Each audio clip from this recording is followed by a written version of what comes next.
So now that we have this, meaning that if we want to do the Laplace inverse, we can use the table directly.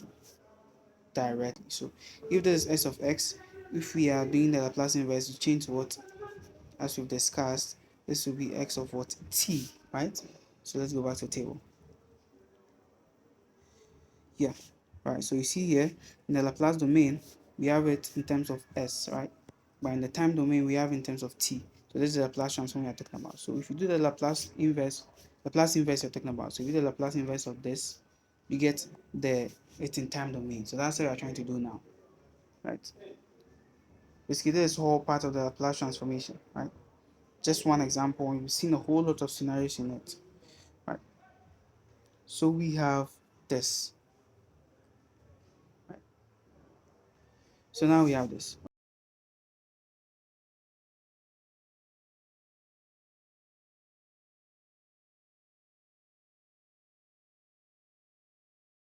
The one that's having the 1 on s is, if you do the inverse, it will appear in this form, just the constant. So that's what we're saying, right? So here we know our constant is what we have, the a, and our constant is just 1, right? So we have 1 minus, right? And then here we have what, 2 on s plus 1 squared, right?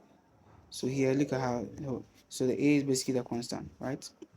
So sorry, yeah, the a is a constant, right? And the 1 at the top becomes here as 1. So that means that what do we have here?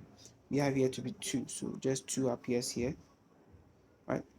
It's just that 2 is multiplying this whole thing. And then s plus 1 squared, the constant is there. So we have this means we have e. And then the only thing about this, if, so let's go to the table, right?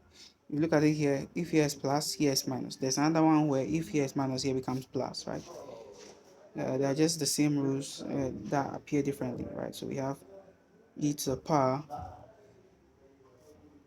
minus the constant a, which is 1, right? So let's just write it 1. So we understand, it looks like we are clearly, it shows that we are clearly applying the rules. And then we have what, t, right? So we basically done the transform, right? Let's see. Yeah, at. Oh, it's actually this one though. Yeah, it's actually this one.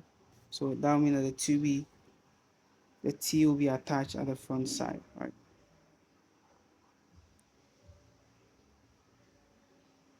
Uh, let's see.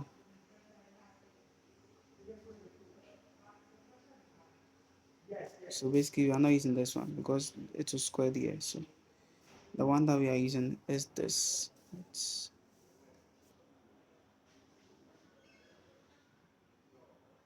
Yeah. So we have a t here. So basically, the transform of this, we have a t here.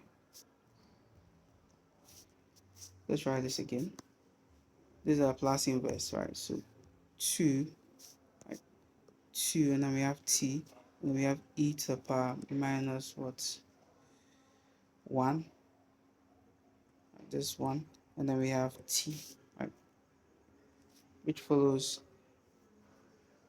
the format that we see in the table, right? So yeah. So we have, yeah, so 2 s plus 1 squared, so that's this. So t e to the power minus at, which is this, right? And then we have this one. So minus, this is just a normal one. So this will be e to the power, right? And then we have minus 2t. Let's look at it. So it's just 1 at the top. So basically here we are using this one, right? This one.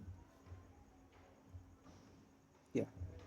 So here's 1, as we see the same thing. The down is plus s plus a constant, right? So that will mean that e to the power minus the constant, which ours is 2, the a, right? And then we have times times t, right? So basically this is the Laplace transform. We've done everything and we've gotten to this. So this is what we are seeing that if we want to know what's happening to this quantity x at a particular time, let's say when t is 2, then we will know what's happening to that particular quantity.